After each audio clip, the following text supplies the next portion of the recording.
रिश्तों को जो बांध कर रखता है वो है अपनापन। अपनों के प्यार से ही महकता है हर घर का आंगन।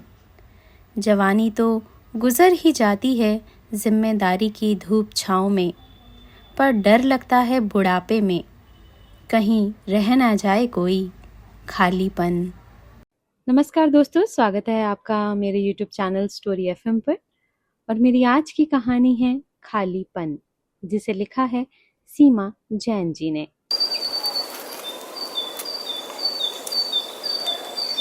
शशांक को हैदराबाद में नौकरी करते 6 महीने हो गए थे। वसुंधरा रोज उससे रात को 1-1.25 घंटे फोन पर बात करती, तब उसको तसल्ली होती। पहली बार बच्चा इतनी दूर परिवार से अलग रहने गया था। माँ का दिल तो परेशान होगा ही। शशांक बात करते करते अचानक बोला, मम्मी जरा पापा से बात कराना। वसुंधरा को इस बात का हमेशा से गर्व था कि दोनों बच्चे उसके बहुत करीब थे। मन की एक एक बात उसे बताते थे। उनके पिता अमित कुमार से तो वो कम ही बात करते थे।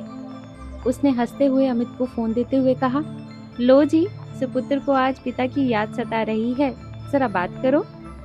अमित कुमार ने जैसे ही फोन कान पर लगाया, शशांक बोला, पापा प्लीज मेरी बात ध्यान से सुनो, थोड़ा बाहर आ जाओ, बहुत जरूरी बात करनी है आपसे। अमित थोड़ा तेज बोलते हुए, क्या आवाज नहीं आ रही है बेटा? हाँ मैं बाहर आता हूँ, लग रहा है सिग्नल की परेशानी है। शशांक ने कहा, पापा कल राजेश अग्रवाल आपके पास अपनी बेटी तृप्ति का रिश्ता मेरे लिए लेकर आएंगे, आप मना मत करना। मैंने छुट्टी के लिए एप्लीकेशन दे दी है, छुट्टी मिलते ही तुरंत आ जाऊंगा और तब हम सगाई कर लेंगे। अमित कुमार सुनकर यह दंग रह गए। बात इतनी आगे बढ़ गई और उन्हें पता तक नहीं। लेकिन गंभीर और संयमी स्वभाव के कारण उन्होंने शांत स्वर में ही पूछा, शशांक क्या तुम लड़की को जानते हो? शशांक ने कहा, हाँ पापा, स्कूल के टाइम से ही। इस बार आता तो आप सबसे मिलवाता, लेकिन तृप्ति के दादाजी शादी जल्दी करवाना चाहते हैं, तो आप प्लीज मम्मी को भी संभाल लेना। हाँ। अमित कुमार ने ठीक है कहकर फोन काट दिया और सोचा, बेटा बड़ा हो गया है, अपने फैसले लेने में समर्थ हो गया है, नौकरी करने लगा है, जो निश्चय किया है तो सोच समझकर ही किया होगा। इधर वसुंधरा को बेचैनी हो रही थी कि बेटा आखिर पिता से क्या कहना चाहता था। और जब उसके पिता यानी अमित कुमार ने आकर वसुंधरा को सारी बातें बताई, तो वसुंधरा के दिल में एक फांस सी चुभ गई। जो बेटा दिन भर की एक एक बात उससे शेयर करता था, आज इतनी बड़ी बात छुपा गया। आज से नहीं, 7-8 साल से जानता है उस लड़की को और हमें भनक तक नहीं लगने दी, और आज भी बता रहा है तो अपनी माँ को नहीं, अपने पिताजी को बता रहा है। कितने अरमान थे वसुंधरा के कि ऐसी बहू ढूंढ कर लाऊंगी, दिखने में ऐसी होगी, इतनी पढ़ी लिखी होगी, लेकिन सब कुछ एक पल में ही धराशायी हो गया। अगले दिन राजेश अग्रवाल यानी तृप्ति के पिता अकेले ही आए बात करने। 2 टूक बात की और कुछ और कीले गाड़ गए उनके दिल में।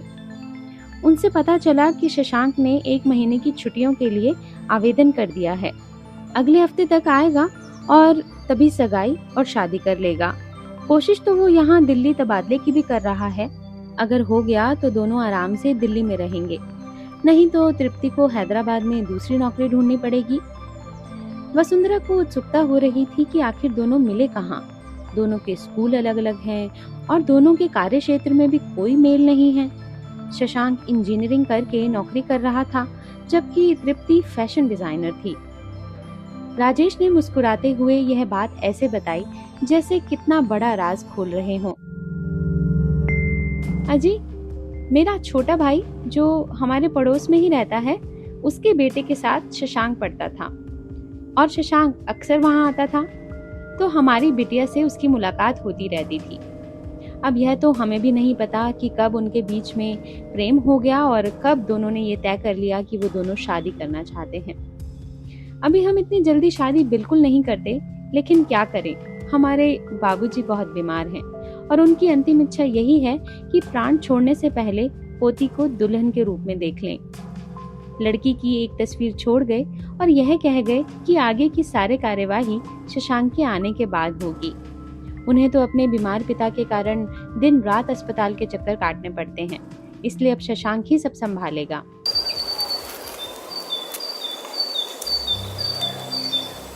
वसुंधरा को लग रहा था कि अभी उम्र ही क्या है शशांक की, 23 साल का ही तो है और आगे पढ़ने की भी सोच रहा था। लेकिन अब शादी कर लेगा तो क्या पड़ेगा। 6 महीने हो गए लड़के की शक्ल देखे। कितनी बार कहती थी कि 2-3 दिन की छुट्टी लेकर आ जा, मन हल्का हो जाएगा एक बार मिलकर। लेकिन हमेशा यही कहता कि छुट्टी नहीं मिल रही, आने जाने का किराया भी बहुत लग रहा है। अब 1 महीने की छुट्टियां तुरंत ही मिल गई, किराया भी नहीं अखर रहा उसे। कितनी बार कहती थी कि दिल्ली तबादला करा ले, सब एक साथ रहेंगे, लेकिन तब कंपनी में कोई सुनता नहीं था। और अब कंपनी ने कानों का इलाज करा लिया होगा तो तुरंत तबादला भी करा देंगे। शशांक के आते ही आनन फानन में सगाई का कार्यक्रम रखा गया। सारा इंतजाम, हॉल और खाने पीने का उसने वहीं से नेट पर बैठे बैठे ही बुक कर दिया था। अपने ही बेटे की शादी में मेहमान सी बनकर जा रही थी। लड़की को भी पहली बार वहीं देखा। ऐसा तो कुछ भी नहीं था जो लड़का इतना दीवाना हुआ जा रहा था। वैसे अगर ठंडे दिमाग से दिल पर हाथ रखकर सोचती तो ऐसी ही कोई लड़की शशांक के लिए पसंद कर लाती। दुबली पतली, तीखे नैन नक्श, सांवली चिकनी त्वचा, मासूमियत और मुस्कान से लबरेज चेहरा। लेकिन यहाँ हर कदम पर लग रहा था कि जैसे बच्चे मनमानी पर उतारू हैं। शादी की तारीख भी शशांक और उसके होने वाले ससुर ने तय कर ली और अमित कुमार यानी शशांक के पिता को बता दिया कि वो कार्ड वगैरह छपवा लें। दुल्हन के कपड़ों के लिए लड़की की माँ का फोन आया वसुंधरा के पास कि वह दुल्हन की किसी भी पोशाक को लेकर परेशान ना हो। लड़की फैशन डिजाइनर है तो अपने कपड़े अपनी पसंद से खुद ही बनवा लेगी। बस 1-2 जो आभूषण देने हो वो अपनी पसंद से बनवा लें। घर में बेटे की शादी और ना कुछ चहल पहल और ना ही किसी काम की व्यस्तता दिख रही थी। बहुत ही साधारण समारोह के बाद बेटा बहू घर आ गए। 3 दिन बाद बहू के दादाजी भी अस्पताल से ठीक होकर अपने घर पहुंच गए। वसुंधरा को समझ नहीं आया कि नियति ने मजाक किया है या यह लड़की वालों की कोई साजिश थी, परंतु वह ठगी सी रह गई।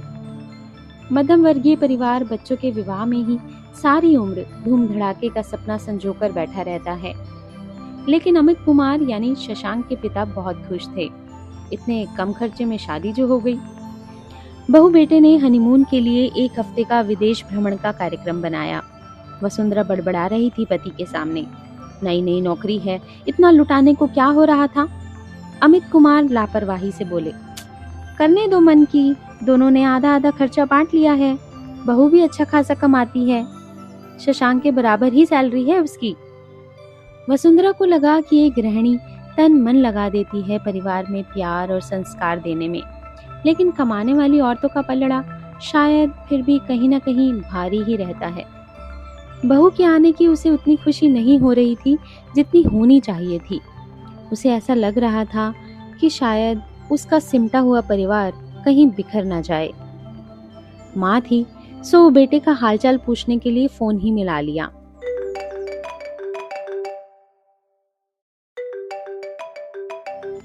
शशांक, फोन क्यों नहीं किया पहुंचकर? बस मम्मी, मैं और तृप्ति जरा घूमने चले गए थे। तृप्ति ने याद तो दिलाया था फोन करने के लिए, लेकिन मैं ही नहीं कर पाया। माँ, तृप्ति आपके लिए पर्स खरीद रही है, आपकी पसंद का रंग जानना चाहती है। तृप्ति ये कह रही है, तृप्ति वो कह रही है। बेटा तो बस बहू के नाम की माला ही जपता रहता है रात दिन। वापिस आए दोनों तो इतने खुश, कभी वहाँ की बातें बताते, कभी वहाँ से लाए हुए तोहफे दिखाते। अमित कुमार और बेटी आशा उनकी खुशी में खुश हो रहे थे, लेकिन वसुंधरा की ईगो उसे पीछे धकेल रही थी। अगले दिन रविवार था, बहू की पहली रसोई थी। वसुंधरा को पूरा यकीन था कि आजकल की लड़कियों को खाना बनाना कहाँ आता है, तो बहू उसके पास आएगी, कुछ कहेगी, मदद मांगेगी। लेकिन तृप्ति ने बड़े आत्मविश्वास से कहा, मम्मी जी, मैं रसोई संभाल लूंगी, आप आराम करो। खाना न केवल स्वादिष्ट बना था, बल्कि टेबल पर परोसने का अंदाज भी खूबसूरत था। सब उंगली चाटते रह गए और तारीफ भी दिल खोल कर करते रहे। अमित कुमार ने नेक देते हुए कुछ ज्यादा ही तारीफ कर दी। तृप्ति बहुत खुश थी। बाद में सास के साथ रसोई संगवाते हुए बोली, मम्मी जी, आपने नहीं बताया कि आपको खाना कैसा लगा। वसुंधरा के ना चाहते हुए भी स्वर में तलखी आ गई। बोली, इतना तेल और तीखे मसाले हों तो खाना जायकेदार लगता ही है। बात तो तब है जब खाना स्वाद और सेहत दोनों को ध्यान में रखकर बनाया जाए। तृप्ति को सास की बात ताना प्रतीत हुई। मन में विचार दृढ़ हो गया कि सास को बस चिढ़ने के अलावा और कुछ नहीं आता। शशांक के तबादले की अर्जी मंजूर हो गई थी। उसको 2-3 दिन के लिए हैदराबाद जाना था। अभी तृप्ति की छुट्टियां थी। मन तो शशांक के साथ जाने का कर रहा था, लेकिन इतने कम समय के लिए हवाई यात्रा पर इतना खर्च करके जाने में शशांक को कोई तुक नजर नहीं आई। वैसे भी औपचारिकता पूरी करने में व्यस्त रहेगा, घूमने फिरने का समय तो होगा ही नहीं, इसलिए उसने तृप्ति को जाने से इनकार कर दिया। तृप्ति का मन नहीं हुआ कि 3 दिन शशांक के बिना ससुराल में रहे। कौन सास का फूला हुआ मुंह देखता रहे। वह अपने मायके चली गई और जब आई तो ऑफिस आना जाना शुरू हो गया। उसे लगा यही सही है, सास से कम बोलो, अपने काम से काम रखो, बेकार में मनमुटाव की कोई नौबत ही नहीं आएगी। एक दिन खाना खाने के बाद सब टीवी देख रहे थे।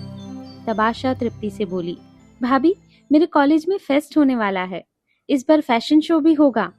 मेरे लिए कोई अच्छी सी ड्रेस डिजाइन कर दो कि मिस कॉलेज का खिताब मुझे ही मिले। अभी तक मैं कितनी भी मेहनत से कपड़े ढूंढ कर लाती हूँ, थोड़े 19 ही लगते हैं। आगे से आप कपड़े चुनने में मेरी मदद करना। वसुंधरा को यह सुनकर बहुत बुरा लगा। सारा दिन आशा की पसंद के कपड़े लेने के लिए बाजारों में खाक छानती थी और आज ऐसा कहकर आशा ने उसकी सारी मेहनत पर पानी फेर दिया। अब जब भी समय होता, ननंद भाभी लैपटॉप में सिर घुसाए बैठी रहती। फिर दोनों ने मिलकर कपड़े खरीदे। तृप्ति ने अपने फैशन हाउस की दर्जी से पोशाक बनवा दी। पोशाक बहुत सुंदर बनी थी, लेकिन खर्चा सुनकर वसुंधरा के तन बदन में आग लग गई। हमेशा बजट की लटकती तलवार की धार से बचते बचाते खर्च करने वाली गृहिणी को 7,000 एक पोशाक पर खर्च करना अखर गया। आशा इतनी खुश थी, चहकते हुए सबको अपनी ड्रेस दिखा रही थी। जब प्रशंसा करने की बारी आई तो वसुंधरा के मुंह से जो बोल फूटे, बहू को तीर से चुभ गए। 7,000 में तो बाजार से बनी बनाई एक से एक ड्रेस मिल जाती है। तारीफ तो तब होती जब कम से कम खर्चे में ये ड्रेस तैयार होती। खैर, आशा को मिस कॉलेज का खिताब तो मिल ही गया, वो जीत गई। लेकिन तृप्ति को संतुष्टि नहीं हुई। उसका मन ससुराल से उखड़ने लगा था। एक दिन शशांक को कंपनी के काम से 1 हफ्ते के लिए दूसरे शहर जाना था। तृप्ति ने निश्चय किया कि वह शशांक के पीछे से एक दिन भी घर में नहीं रहेगी। अगले ही दिन वो सास को बताकर अपने मायके चली गई।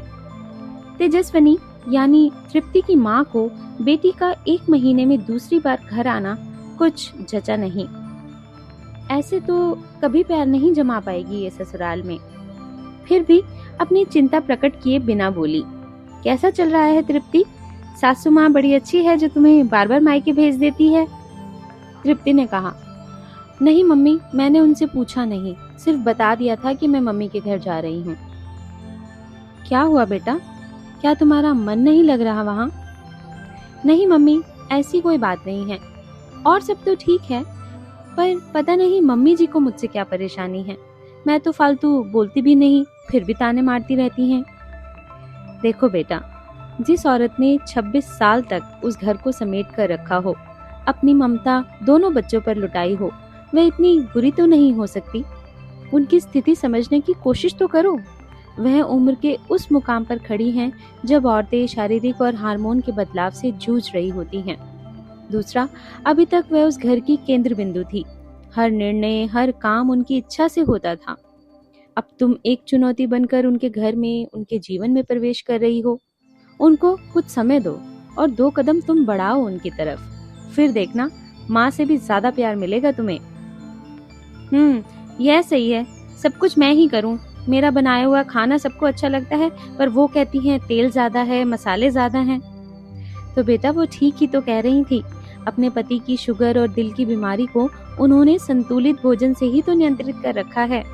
रोज रोज मसालेदार भोजन खाने में तो अच्छा लगता है, लेकिन सेहत के लिए तो नुकसानदायक है ना।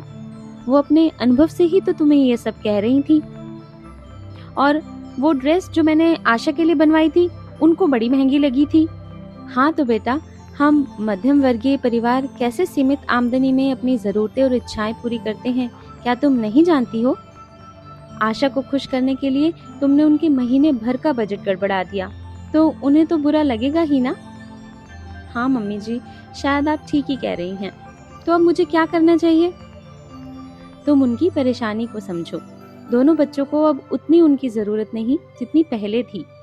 वो एक भावनात्मक खालीपन से जूझ रही हैं। अब उनके पास अधिक कुछ नहीं है करने के लिए। ऐसे में उनकी मदद करो, वो अपने लिए कुछ करें, अपने आप पर अपना समय खर्च करें, जो परिवार पालने के चक्कर में वो नहीं कर पाई या भूल गई। उनकी किसी काम में दिलचस्पी जगाओ जिसमें वो अपनी ऊर्जा और अपना दिल लगा सकें। ठीक है मम्मी, मैं ऐसा ही करूंगी। ऐसा कहकर तृप्ति अपना सामान समेटकर ससुराल चली गई। तृप्ति के उसी दिन वापस आने पर वसुंधरा ने उसे तंज कसा। क्या हुआ, मायके में जी नहीं लगा जो आज ही लौट आई? तृप्ति हंसते हुए बोली, ठीक कह रही हैं मम्मी जी आप, वहाँ अब मेरा मन ही नहीं लगा। अब यही घर मुझे अपना लगता है। जवाब सुनकर तीनों के चेहरे खिल गए। अमित कुमार ने खुश होते हुए बोला, आजा बेटा, पहले खाना खा लेते हैं। वसुंधरा ने भरवा टिंडे बनाए थे। तृप्ति को टिंडों से सख्त परहेज था, लेकिन चखने पर इतने बुरे भी नहीं लगे उसे।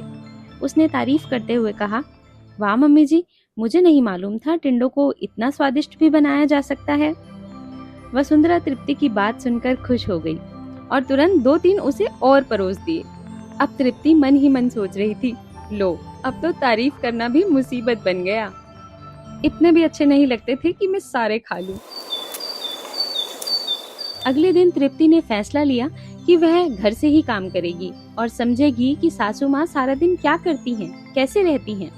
और 1-2 दिन में ही तृप्ति को पता चल गया कि वसुंधरा को जोड़ों के दर्द की परेशानी रहती है और दिन में कई बार वो खुद ही तेल मालिश करती रहती हैं। सारा दिन करने को कुछ खास नहीं होता, इसलिए बोर होती रहती हैं।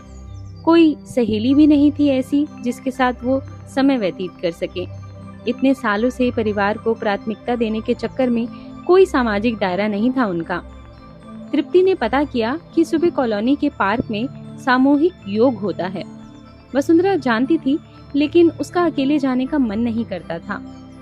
उसके नानुकुर करने के बावजूद भी तृप्ति उसे सुबह पार्क लेकर जाने लगी। उसे खुद भी सुबह की ताजी हवा में योग करना अच्छा लगता था और बाद में थोड़ा टहलना भी बहुत अच्छा लगा। 2 हफ्ते में वसुंधरा को भी शरीर में हल्कापन और लचीलापन महसूस होने लगा। बहू के साथ कुछ समय अकेले बिताया और बहू से बातें करने लगी तो समझ में आया कि बहू इतनी भी बुरी नहीं है जितना वो समझ रही थी। कॉफी चाय देने के बहाने वो तृप्ति के आसपास घूमती रहती कि आखिर बहू लैपटॉप में करती क्या है।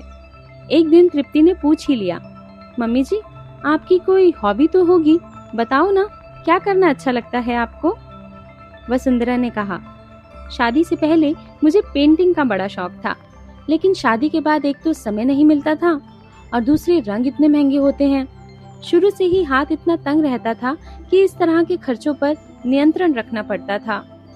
तो मम्मी जी, आप अब दिन में बिल्कुल खाली रहती हैं, छोटा सा कोई पेंटिंग का कोर्स कर लो, कुछ पुराना याद आ जाएगा और कुछ नया सीखने को मिलेगा।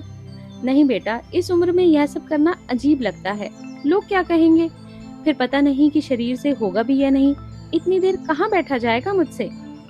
अरे मम्मी जी, आप एक बार कोशिश तो करो, नहीं होगा तो छोड़ देना, और हो गया तो हो सकता है कि आपको अच्छा लगने लगे। वसुंधरा खुद भी कुछ ऐसा करना चाहती थी, लेकिन कभी हिम्मत नहीं होती थी। जब तृप्ति ने बार बार कहा तो उसे लगा कि एक बार करके देखने में क्या हर्ज है। कुछ ही दिनों में उसे आनंद आने लगा। रोज सुबह उठते हुए उसे उत्साह रहता, कुछ करने की उमंग रहती। जब वह तृप्ति को दिखाती तो वह उन्हें और प्रोत्साहित करती, लेकिन फिर वसुंधरा को लगता कि वो पेंटिंग्स का करेंगी क्या। तृप्ति ने एक सुझाव दिया कि क्यों ना वे कुछ दुपट्टों पर फैब्रिक पेंटिंग करें और उसका फैशन हाउस जो प्रदर्शनी लगा रहा है, वहाँ एक कोने में उन दुपट्टों को भी प्रदर्शित किया जाए। यह सुनते ही वसुंधरा के अरमानों को पंख लग गए। बड़े उत्साह से तृप्ति के मार्गदर्शन में उसने एक एक दुपट्टा बड़ी मेहनत से बनाया। प्रदर्शनी वाले दिन वसुंधरा बड़ी नर्वस थी। तृप्ति के पास 3-4 साड़ियां लेकर आई कि वो कौन सी पहने। तृप्ति को उस समय वो एक छोटी सी बच्ची लग रही थी, जो घबरा भी रही थी और उत्साहित भी हो रही थी। उसकी आंखें भर आई और उसने उन्हें गले लगाते हुए कहा, मम्मी जी, आप कोई भी साड़ी पहनोगी तो सुंदर लगोगी। फिर भी यह गाजरी रंग की साड़ी पहन लो, आप पर बहुत सुंदर लगती है। तृप्ति को अब लगा कि वह बेकार ही अपना ईगो अड़ाकर बैठी थी। कितनी भोली है उसकी सास, बस जरा सा मान और समय ही तो चाहती है। वसुंधरा से अधिक तृप्ति घबरा रही थी कि अगर एक भी दुपट्टा नहीं बिका तो वसुंधरा की आशा टूट जाएगी। उसने अपनी कुछ सहेलियों से कह दिया था कि वह एक एक दुपट्टा खरीद लें, लेकिन ऐसी नौबत ही नहीं आई। दुपट्टे सभी को बहुत पसंद आए और हाथों हाथ बिक गए। आगे के लिए कुछ ऑर्डर भी मिल गए। वसुंधरा की खुशी का कोई ठिकाना नहीं था। वह तृप्ति को एक कोने में ले जाकर बोली, तू नहीं जानती आज तूने मेरे लिए क्या किया है। सबको सहारा देने वाली मैं आज भावनात्मक रूप से सब पर आश्रित हो रही थी, एक खालीपन से जूझ रही थी। तूने मेरी जिंदगी को एक नई दिशा दी है। मैं अपने शौक को पूरा करूंगी और कुछ कमाई करके आत्मनिर्भरता के एहसास को भी महसूस करूंगी। तृप्ति ने कहा, मम्मी जी, मैंने तो केवल आपको अपना टैलेंट पहचानने में सहायता की है।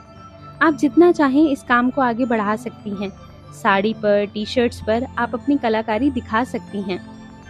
लेकिन तृप्ति बेटा, मैं ये सब कैसे कर पाऊंगी? आप चिंता ना करें मम्मी जी, मैं आपकी मदद करूंगी और जब काम ज्यादा बढ़ जाएगा तो मैं अपनी नौकरी छोड़कर आपके साथ फुल टाइम ये काम करना शुरू कर दूंगी। वसुंधरा के दिल में अब निश्चिंतता थी कि जिंदगी की सांझ भी अब खूबसूरती से बीतेगी।